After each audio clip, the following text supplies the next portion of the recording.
ассалому алейкум, тамошобинони азиз. Ман дар магазини Sunline қарор дорам, дар магазини Тило.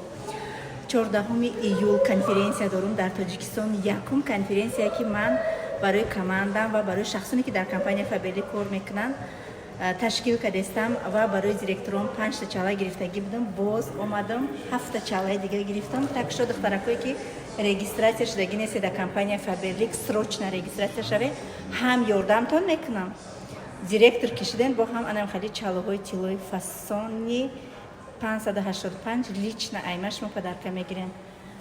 Духтаракое ки уже директор шудагиан ҳамаи ора дар чорабини монда конференсия табрик мекунам. Диден чалоҳора духтар уже ҳамаша пулш спордагия ина чекош пулш ҳамаш спордагия оз мегирем мерем ждат кунем биёен шуморам срочно дар номеро бинависен регистратсиятон кунем шуморам кор кунем беёрдам намемонем тун обязательно ёрдам